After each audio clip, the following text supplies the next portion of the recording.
মাগরিবের আজান পড়েছে, হাওয়ার বেগ কমেছে। ঝমঝমিয়ে নামা বৃষ্টি রূপান্তরিত হয়েছে রিমঝিম বৃষ্টির ধারাতে। এ যাত্রায় কাজটা পরিপূর্ণভাবে নামিয়েছে অরূপ। সহাস্যমুখে উপভোগ করছে মেঘলা রাতের লং ড্রাইভ। অদূরেই মেইন রোডে একজোড়া কপোত কপোতি দেখা গেল। বৃষ্টি মাথায় নিয়ে হাতে হাত রেখে হাঁটছে, হাসছে, দুলছে আর আলাপে মগ্ন। ওরও মুগ্ধ হলো। একচিত্তে খানিকক্ষণ দেখল। ড্রাইভিংয়ে ব্যস্ত তন্ময়কেও ডেকে দেখালো। তন্ময় আর চোখে পূর্বেই দেখেছে, তবুও ওরও দেখাতে চাইতে সে কর্পোরেট করল। বেশ আগ্রহী চোখেই দেখে মন্তব্য করল, অসময়ে বৃষ্টিতে ভেজা ভালো না। ওরও চটে গেল মুহূর্তেই, ভেংচি কাটল। আপনি ভিজবেন না ভালো কথা, এর জন্য কি অন্যরাও ভিজবে না? একই রসকসহীন কথা, কেই বা ভেবে চিনতে ভেজে। তন্ময়ের সাবলীল জবাব, আমরা আমরা নই, বলুন আপনি। আমি তো ভিজতে চাই, আপনিই দেন না ভিজতে। তন্ময় ডান ভ্রু তুলল। কি যেন বলেছিলি? লং ড্রাইভে নিলেই হবে, একদম বৃষ্টিতে ভিজতে চাইব না। অরুর মুখাব্বয় জুড়ে অমাবস্যা নামে, আহত চোখে চায়। বিড়বিড় করে বলে, আমি কি বলেছি ভিজব? আমি তো শুধু ট্রুথগুলো বলছিলাম। বড্ড উপকার হয়েছে আমার। ওরও গাল ফোলালো, মাথা ঘুরিয়ে পুনরায় বাইরে নজর ফেলল। তবে অভিমান স্থায়ী রইল না। এক পর্যায়ে হাত বাড়িয়ে বৃষ্টি ছুঁয়ে আবদার ছুড়ল, চা খাবো, বৃষ্টিতে চা খেতে দারুণ লাগে। এই আবদারটুকু তন্ময় মানল। সামনেই পেয়ে বসল একটা টঙের দোকান, আধো খোলা। সেখানেই থামালো গাড়িটা। অরুকে ভেতরে বসতে বলে নিজেই গেল চা আনতে। ওয়ান টাইম কাপগুলোতে 2 কাপ চা নিয়ে ফিরল। গাড়িতে ঢুকতে ঢুকতে ভালো রকমের ভিজল। মাথার চুলগুলো, মুখমণ্ডল আর্দ্র। পরনের টি শার্টের অনেকাংশই ভিজেছে। সিটে বসেই অরুর হাতে চায়ের কাপ দুটো ধরিয়ে দিয়েছে। বাম হাতে ওর গায়ের ওড়নার একাংশ টেনে নিয়ে মাথা মুখ দেদারসে মুছে ফেলল। ওরও ফ্যালফ্যাল চোখে শুধু দেখল। শুকনো ওড়নাটা মুহূর্তেই ভিজে গেল। ঘুরে ফিরে বাড়ি ফিরতে সেদিন রাতের 12টা বেজেছিল। সেদিন ছিল রোববার। তন্ময় অফিস থেকে বাড়ি ফিরেছে 8:55-তে, প্রায় 9টা ছুঁই ছুঁই। দোরগোড়া পেরিয়ে ভেতরে প্রবেশ করতেই আশ্চর্যান্বিত হয়। লিভিং রুমে বসে সবাই সিলেট ট্যুর সম্পর্কিত আলাপ আলোচনা করছে। সিলেট ট্যুর সম্পর্কে বাড়ির মানুষ কিভাবে জানল? প্রশ্নের উত্তর সে 2 মিনিটের মাথাতেই পেল। বাসায় তার বেয়ারা বন্ধুগুলো দলবল বেঁধে এসেছিল সন্ধ্যায়। তার পুরো পরিবারের এক একটা সদস্যকে রাজি করিয়ে তবেই বিদায় হয়েছে। পাষাণ হৃদয়ের মোস্তফা সাহেব অবধি সমর্থন দিতে বাধ্য হয়েছেন। হবে নাইবা কেন? তার বন্ধুরা এক একটা শয়তানের চাচাতো ভাই, দারুণ রকমের পণ্ডিত। তন্ময়কেই ছাড়ে না। প্রত্যেক সপ্তাহে 3 বেলা হাটে তুলে বিক্রি করে টাকা গোনে। সেখানে তার পরিবারকে কনভিন্স করানো ওদের হাতের ময়লা মাত্র। তবে তন্ময়ের জন্য বিষয়টা চমৎকার লাভজনক হলো বটে। 2 দিন ধরেই বেশ চিন্তায় পড়েছিল অরুকে সাথে নেবার বিষয়টা বাড়িতে কিভাবে বলবে, যেহেতু সে নিজেও চাচ্ছে অরুকে নিতে। এখন আর সেধে পড়ে বলা বলির ঝামেলা করতে হবে না। অরুকে চূড়ান্ত উৎফুল্ল দেখা গেল। আসমানের চাঁদটা যেন ওর আঁচলে এসে পড়েছে। খুশিতে মুক্তোর মতো চিকচিক করছে ওর মুখমণ্ডল। তন্ময়কে দেখতে পেতেই 2 লাফে সোফা ছেড়ে চলে এলো কাছাকাছি। গদগদ কণ্ঠে শুধাতেই থাকলো ট্যুর সম্পর্কে তথ্যসূত্র। কখন যাবে, কে যাবে, কি দিয়ে যাবে, ইত্যাদি ইত্যাদি।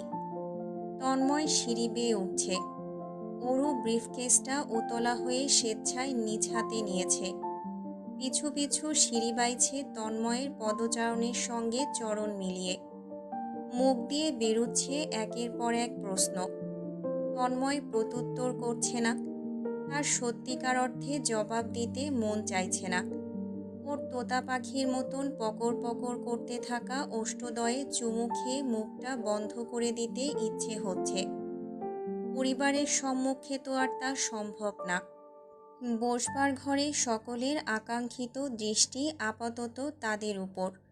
তন্ময় অনুভব করতে পারছে, এই তো আর চোখে একটিবার তাকিয়েছেও। আনোয়ার সাহেব কেমন মিটিমিটি হাসছেন, কণ্ঠ খাদে নামিয়ে মাশাল্লাহ মাশাল্লাহ ওড়াচ্ছেন। মোস্তফা সাহেবের মুখমণ্ডলের অবস্থাও আজ অসন্তোষজনক নয়, যা বেশ সারপ্রাইজিং। সুমিতা বেগম দোয়াদুরুদ পড়ছেন নজর না লাগার। সেদিকে শেষবার চেয়ে কক্ষে ঢুকল। ওরও সঙ্গে সঙ্গে ঢুকল। তিমিরাচ্ছন্ন ভেতরটা। সে অপেক্ষারত বাতি জ্বলে ওঠার, যা কিয়ৎক্ষণের ব্যবধানেও জ্বলল না। আশ্চর্যান্বিত কণ্ঠ তুলে ডাকার সময়টুকুও পেল না। তন্ময়ের শক্তপোক্ত বাহুবন্ধনে আবদ্ধ হল। তন্ময়ের রীতিমতো ক্রমান্বয়ে এগোনোতে তার পিঠ গিয়ে ঠেকল বন্ধ হয়ে যাওয়া দরজায়। শীতল ওষ্ঠদয় ছুঁল তার গাল দুটো। পরপর আধবোচা নাকটা। ওরুর ছটফটে হাত জোড়াতে থাকা ব্রিফকেস পড়ে গেল ফ্লোরে। ফাঁকা হাত দুটো মুহূর্তেই মুষ্টিবদ্ধ করে ধরেছে তন্ময়ের মেরুন রঙের শার্ট। তন্ময় শুধালো আধারে, যাবি সিলেট? ওরুর জবাবটি যেন ঠোঁটের মাথাতেই রাখা। সাথে সাথে সে ত্বরান্বিত ভঙ্গিতে জানায়, আমি ভীষণভাবে যেতে চাই, অত্যাধিক যেতে চাই। তন্ময় শব্দহীন হাসল। অরুর মুখের ভীষণ কাছে থেকে পুনরায় শুধালো, কতটা? অরু যেন আধারে হিসেব নিকেশ করে ভাবল। কিয়ৎক্ষণের মধ্যেই আচমকা শব্দ করে চুমু খেল তন্ময়ের শীতল ওষ্ঠজোড়ায়। মুহূর্তেই তন্ময়ও সুযোগের সদ্ব্যবহার করে বসল। স্বেচ্ছায় আসা ঠোঁট দুটো আর ছাড়ল না তৎক্ষণাৎ। লম্বা এক শক্তপোক্ত চুমুতে মেতে উঠল। অরুটা বড্ড চঞ্চল, দুরন্তপনায় ফার্স্ট ক্লাস। ঘনিষ্ঠ হলেই ওর নড়ানড়ির শেষ থাকে না। বাহুতে জাপটে রাখতে চায়। একটু ছাড় দিলেই হাঁসফাঁস করে পালাই পালাই করে বেড়ায়। না চাইতো ঠোঁট দুটো ছাড়ল সে। বাতি জ্বালালো। অরু অন্যদিকে ফিরে দাঁড়ালো তৎক্ষণাৎ। তন্ময় এক পল দেখেছে ওর লাল টকটকে ঠোঁট জোড়া, গাল দুটো রক্তিম। সে হাসিটুকু গিলে ফেলল। শার্ট খুলতে নিয়েই গম্ভীর কণ্ঠে বলল, তোকে নেওয়ার ইচ্ছে নেই। অরু নিজের ক্ষণিকের লাজলজ্জা চুমুর ব্যাপারটা মুহূর্তেই ভুলে বসল। আহত চোখে ফিরে চাইল। তড়িৎ পদচারণে কাছাকাছি গিয়েই শুধালো, কেন? কেন? বললাম না আমি জ্বালাবো না। যেভাবে বলবেন সেভাবেই চলব। সারাক্ষণ আপনার সাথে সাথেই থাকব। যা বলবেন আমি তাই করব। তবুও নিয়ে চলেন প্লিজ, প্লিজ প্লিজ। তন্ময় ভ্রু দুটো নাচালো। যা বলবো তাই করবি? অরুর চোখ দুটো পিটপিট করল। তন্ময়ের চোখ মুখে এবারে দুষ্টুমি খেলা করল। Are you sure? অরু ভ্যাবাচাকা খেল যেন। কিন্তু ওয়াশরুম যেতে যেতে তন্ময় সতর্কিত ভঙ্গিতে বলে গেল, মনে থাকে যেন। অরু কি খুশি হবে নাকি ভয় পাবে? তন্ময় ভাই তাকে এমন সতর্ক করল কেন? ভাবনায় বিভোর্ষে দরজার ওখানটায় পড়ে থাকা ব্রিফকেস তুলল। সেটি টেবিলের উপর রেখে বারান্দার স্লাইডিং ডোর সরালো। আজকের চাঁদটা দারুণ সুন্দর তো, ঠিক তার তন্ময় ভাইয়ের মতন। মঙ্গলবার রাতে বন্ধুবান্ধব সব কফি শপে একত্রিত হলো। ভার্সিটির দুই বন্ধু এই ট্যুরে জয়েন হচ্ছে। এক্সাইটমেন্ট সবগুলোই হাই লেভেলে। আলোচনা হচ্ছে সিলেট ট্যুরের আসল ব্যাপার স্যাপার নিয়ে। বেশ কষাকষির পর ট্যুরের তারিখ ভেবেচিন্তে ফেলা হলো 14তে, ঠিক বৃহস্পতিবার, আজ থেকে 3 দিন পর। তবে কিসে করে যাবে? স্লিপিং বাস, গাড়ি নাকি প্লেন? সচরাচর ব্যবসায়িক কাজে প্লেনেই যাওয়া আসা হয় সকলের, তাই প্লেনের অপশন ক্যান্সেল। দ্বিতীয়টি স্লিপিং বাস, তবে মাহিনের কাছে সেসব ঝামেলাপূর্ণ মনে হলো। তার মতে মাইক্রো গাড়ি করে গেলে ভালো হবে, সকলে নিজেদের মতন আনন্দ আহ্লাদ করতে পারবে। শেষমেশ মাহিনের কথা মতো ডিসিশন নেওয়া হলো। তারা 14 তারিখ বৃহস্পতিবার দুপুরবেলাতে বেরুবে সিলেটের উদ্দেশ্যে। রুস্তুমদের একটা বাগান বাড়ি আছে, ওখানেই উঠবে। অবশ্য সিলেট তন্ময় সহস্রবার গিয়েছে নানা বাড়ির উদ্দেশ্যে, তবে এবারেরটা ভিন্ন। এবার একান্তগতভাবে যাচ্ছে অরুকে নিয়ে, বন্ধু বান্ধব তো ছুতো মাত্র। 14 তারিখ বৃহস্পতিবার। আজ দুর্দমনীয় প্রদীপ্ত পরিষ্কার গগন। সহস্র নাম না জানা পাখি দলবল বেঁধে নীল সাদাটে গগনের বুক চিরে উড়ে বেড়াচ্ছে, ঠিক যেন ক্যানভাসে রং তুলিতে আঁকা কোনো দৃশ্য, চমৎকৃতভাবে ভূষিত। সূর্যি মামা আজ খ্যাপাটে সার যেন, তার প্রলয়ঙ্কারী আগুন মুখ তপ্ততায় মগজ গলে যাবার পথে। ভ্যাপসা গরমে গতরের অঙ্গ প্রত্যঙ্গ জুড়ে জ্বালা পোড়ার সংকেত। পক্ষান্তরে এই উত্তপ্ত দুপুর মেনে নেওয়া যায়, তবুও বৃষ্টি বাদল মেনে নেওয়ার মতন অন্তঃকরণ আজ নেই। অন্য দিন হলে ভিন্ন ব্যাপার। তন্ময় এইভাবেও বর্ষণের দিনগুলো আহামরি পছন্দ করে না। এই ভাবনাটুকু নিতান্ত পক্ষে তার হৃদয়ের কোণাতে যত্নে রাখা সুপ্ত অনুভূতি। অবশ্যই অরুর সম্মুখে তা প্রকাশ করার মতো নয়। ও অনিরাপদ শ্রোতা, দেখা যাবে কেঁদে বসে আছে। কেন বৃষ্টির মতন অসাধারণ জল তার পছন্দ নয়, এই প্রশ্নটুকুই বারংবার করে যাবে। যুক্তি দিয়ার যাই হোক, অরুর সঙ্গে ইহজন্মে পারা সম্ভব নয়। অভিমান করে বসলে একান্ত তন্ময়ের অর্থনাশ। সে চায় না তার হাসি খুশি প্রাণোচ্ছল না হওয়া সংসারে আগুন লেগে বসুক।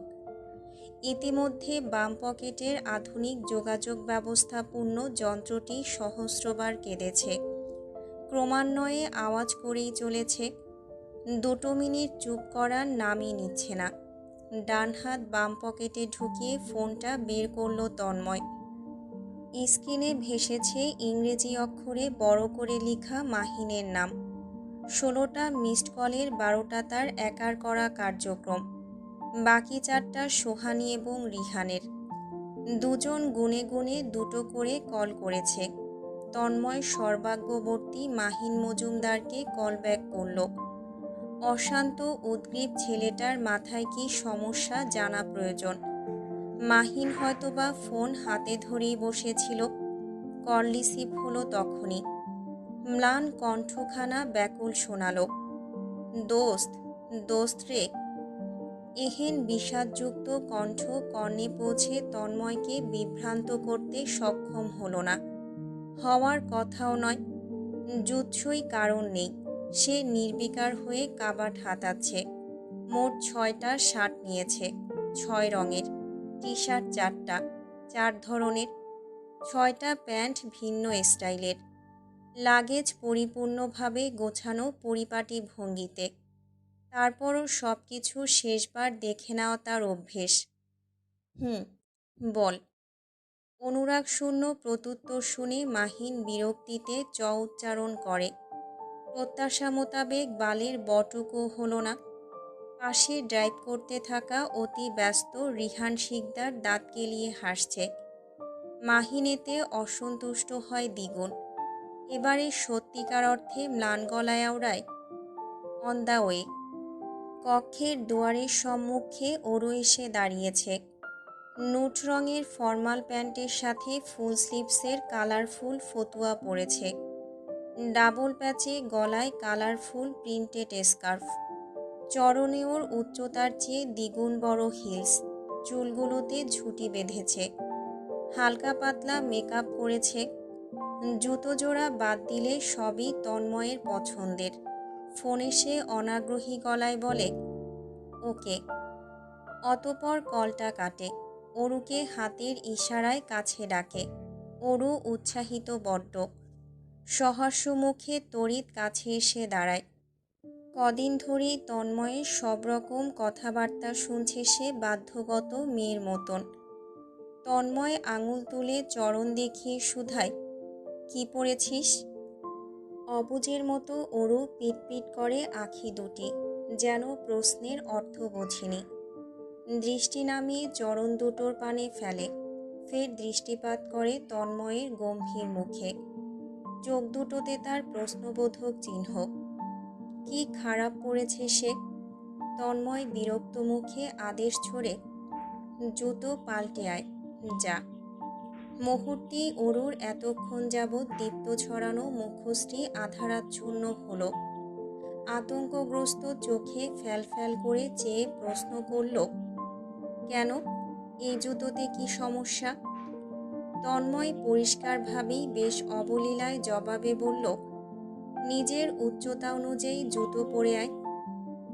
বাক্যটি অরুর জখমিত হৃদয়কে ক্ষিপ্তভাবে রক্তাক্ত করে। ম্লান চোখে চেয়ে রয়, যেন তন্ময় বেশ অন্যায়রত বাক্য বলে ফেলেছে, দণ্ডনীয় অপরাধ করে বসেছে। অরু বরাবরই একান্ত উচ্চতা নিয়ে কুণ্ঠিত। সবসময় উঁচু জুতো পরতে চাইবে। পা মচকায় ছিলে যায়, তাতেও হিলস পরা বন্ধ হয় না ওর। সেবার তো সবগুলো হিলস কেটে দিয়েছিল তন্ময়। ফের কিনেছে মেয়েটা। ও কি কোনোভাবে তাদের উচ্চতার মানানসই নিয়ে পড়ে আছে? বিষয়টা মস্তিষ্কে আসতেই হাসি পায়, কারণ অরুর উচ্চতা ঠিক তার বুক অবধি। বিষয়টা তাকে সর্বদাই আনন্দ দেয়, উচ্ছ্বাস অনুভব করায়। ইচ্ছে মোতাবেক ওর গোবর ভর্তি মাথাটা অনায়াসেই ধরা যায়। বোকা কোথাকার। তন্ময় এবারে উঁচু গলায় ধমকে ওঠে, যাচ্ছিস না কেন? স্লিপার ধরনের জুতো পরবি, 1 ইঞ্চি উঁচু হলেও খবর আছে। অরুর নাকের পাটা দুটো ফুলল, ছলছল করল নয়ন যুগল। কেঁদে ফেলার আগাম বার্তা। অভিমানে বুক ফুলিয়ে বলল, যাব না।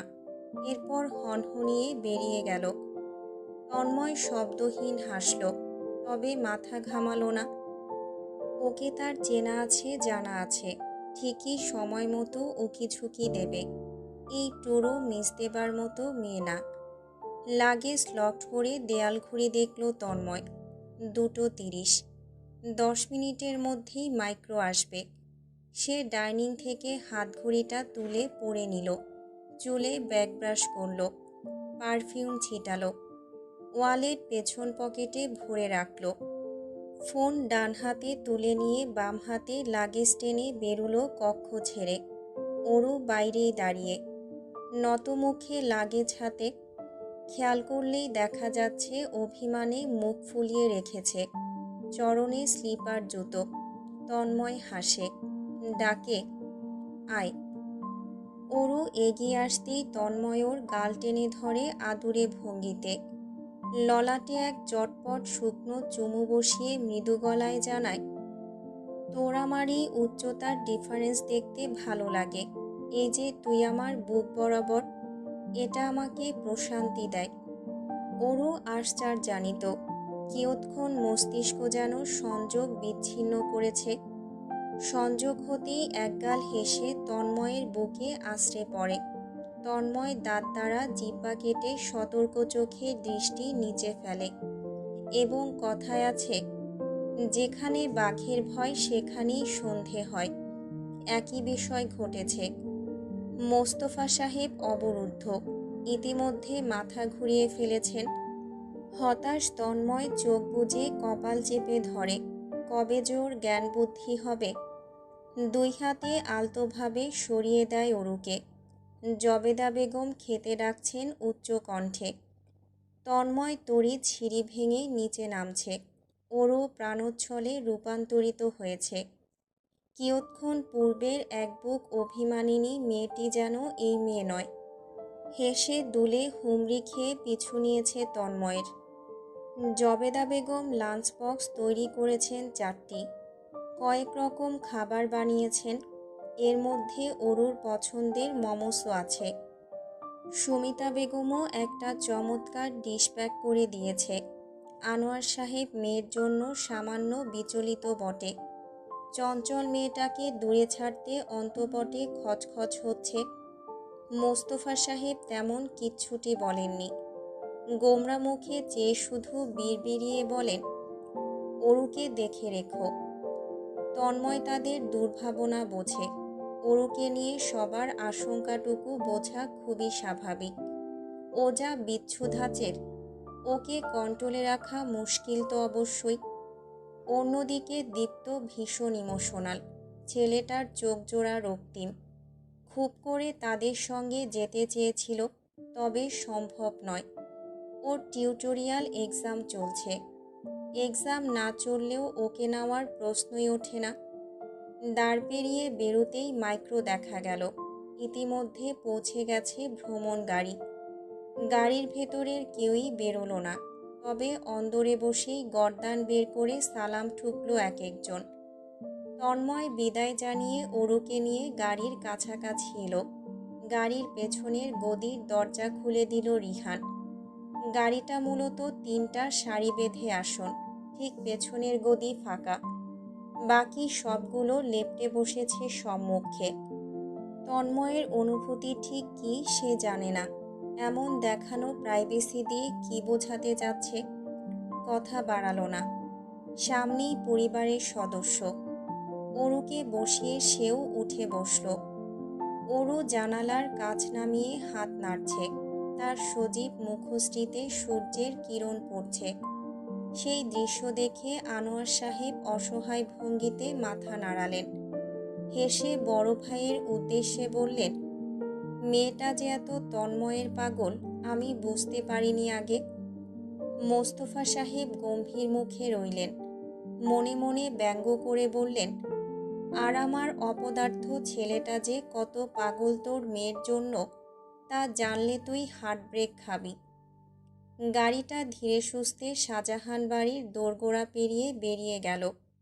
বাড়িটা এখনই কেমন নীরব নির্জীব লাগছে। অরুকে তন্ময়ের বন্ধু বান্ধব 7 জনম আগে থেকেই চেনে। সামনাসামনি পরিচয় পূর্বে একবার মাত্র হয়েছিল। তাও তাদের সহস্র আবেদনের পর জনাব শাহজাহান তন্ময় রাজি হয়েছিলেন। তবে দিয়েছিলেন অজস্র সতর্ক বার্তা। সেসব পালন করার প্রতিশ্রুতি বন্ধুদল দিয়েছিল বলেই সে অরুকে এনেছে। এর অবশ্য কারণ আছে। বন্ধুদের মুখ চলে ট্রেনের গতিতে। বন্দুকের বুলেটের মতো শুধু নষ্ট অশ্লীল কথা বেরোয়।